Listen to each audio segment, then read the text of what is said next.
Assalamualaikum warahmatullahi wabarakatuh. Saya binti Nurhayati NIM E 2019-2013. Di sini saya akan menjelaskan sedikit dari materi yang diberikan oleh Ibu Nikmah mengenai penawaran, yaitu mengenai bab mekanisme kerja pasar, yaitu ada pengertiannya, kekuatan pasar dalam Islam, dan juga konsep penawaran. Jika dilihat pengertian penawaran, yaitu dalam hasanah pemikiran ekonomi Islam klasik, pasokan penawaran telah dikenali sebagai kekuatan penting di dalam pasar. Menurut Ibnu Tamiyah misalnya, mengistilahkan penawaran ini sebagai ketersediaan barang di pasar. Dalam pandangannya, penawaran dapat berasal dari impor dan produksi lokal, sehingga kegiatan ini dilakukan oleh produsen maupun penjual. Jadi, menurut Ibnu Tamiyah di sini, penawaran itu merupakan ketersediaan barang di pasar. Jadi bisa dilakukan, barangnya itu bisa berasal dari kegiatan impor maupun produksi lokal yang ada di negara tersebut, khususnya di Indonesia juga, itu dilakukan oleh produsen dan juga penjual, baik kecil maupun besar. Jadi bisa dilakukan oleh pedagang kecil maupun pedagang besar. Pengaruh maslahah terhadap penawaran itu sangat penting, jadi tergantung pada tingkat keimanan dari produsen. Jika jumlah maslahah yang terkandung dalam barang yang diproduksinya itu semakin meningkat, maka produsen muslim akan memperbanyak jumlah produksinya.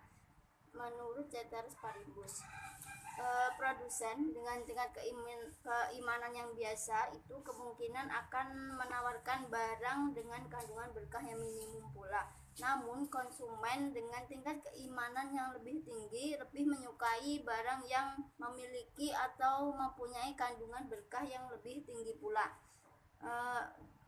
Begitupun juga sebaliknya, mereka akan meninggalkan barang dengan yang kandungan berkahnya itu rendah dengan mengganti dengan barang yang kandungan berkahnya lebih tinggi. Jadi kebanyakan besar itu konsumen lebih mengutamakan atau melihat sisi maslahah dari barangnya tersebut mempunyai maslahah atau kandungan maslahah itu yang lebih tinggi. Jadi lebih menyukai atau lebih banyak mengonsumsi yang bermaslahah, yang mempunyai maslahah tinggi daripada yang maslahahnya rendah. Keuntungannya yaitu merupakan bagian dari maslahah karena ia dapat mengakumulasi modal yang pada akhirnya dapat digunakan untuk berbagai aktivitas lainnya. Jadi faktor-faktor yang diperoleh yang mempengaruhi keuntungan itu ada harga barang dan juga biaya produksi. Jadi berapa harga barang yang mulanya itu juga mempengaruhi keuntungan yang diperoleh, dan juga biaya produksi yang dibutuhkan pada saat memproduksi barang itu juga akan mempengaruhi keuntungan yang didapat oleh produsen maupun penjual. Di sini kita lihat kurva pasokan penawaran. Di samping sini ya, menunjukkan perilaku agen yang selalu berusaha untuk memperoleh maslahah maksimum.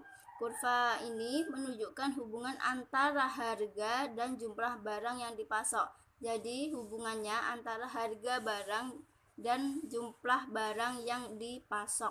Semakin tinggi tingkat harga, maka semakin tinggi pula jumlah yang ditawarkan oleh produsen. Jadi semakin tinggi harganya, maka semakin tinggi atau semakin banyak jumlah yang ditawarkan produsen dari barangnya tersebut. Demikian pula sebaliknya, semakin rendah pula jumlah yang ditawarkan, jadi jumlah barang yang ditawarkan itu semakin sedikit atau rendah, maka harganya itu akan cenderung turun. Selanjutnya saya akan menjelaskan sedikit mengenai keseimbangan pasar, yang mana keseimbangan pasar itu terjadi ketika kondisinya itu ketika jumlah atau kuantitas yang ditawarkan dan kuantitas jumlah yang diminta sama. Jadi antara penawaran dan permintaan itu sama, seimbang. jadi akan terjadinya keseimbangan pasar. Dan juga tidak akan ada kecenderungan harga yang berubah. Jadi ketika penawaran itu sama dengan permintaan, maka harga tidak akan bisa naik maupun turun. Lalu perubahan pada keseimbangan pasar itu berasal dari sisi permintaan, yang mana terjadi jika kuantitas yang diminta melebihi kuantitas yang ditawarkan, maka harga cenderung naik. Jadi jumlah yang diminta oleh konsumen melebihi dari kuantitas yang ditawarkan oleh produsen itu, maka harga akan cenderung naik. Jadi semakin tinggi permintaan yang diminta, maka penawaran pun juga akan sama dan juga harga pun akan naik. Selanjutnya perubahan berasal dari sisi penawaran, yang mana terjadi jika kuantitas yang ditawarkan melebihi kuantitas yang diminta, maka harga cenderung turun. Jadi jumlah yang ditawarkan apabila melebihi dari kuantitas yang diminta oleh konsumen, maka harga itu akan cenderung turun. Selanjutnya perubahan berasal dari sisi penawaran dan permintaan. Di sini perubahan yang terjadi pada kedua belah sisi, antara sisi penawaran dan sisi permintaan itu sama. Selanjutnya di sini terdapat kurva keseimbangan pasar, yang mana di sini adalah harga, yang di sini yang bawah ini adalah kuantitas atau jumlah, di mana apabila harganya itu naik, maka permintaan itu akan turun, dan apabila harga turun, maka permintaan atau penawaran itu akan naik. Jadi adanya suatu keseimbangan pasar, dan apabila antara permintaan dan penawaran yang ditawarkan oleh produsen itu sama, maka akan terjadinya keseimbangan pasar. Jadi sekian yang dapat saya sampaikan, kurang lebihnya mohon maaf. Wassalamualaikum warahmatullahi wabarakatuh.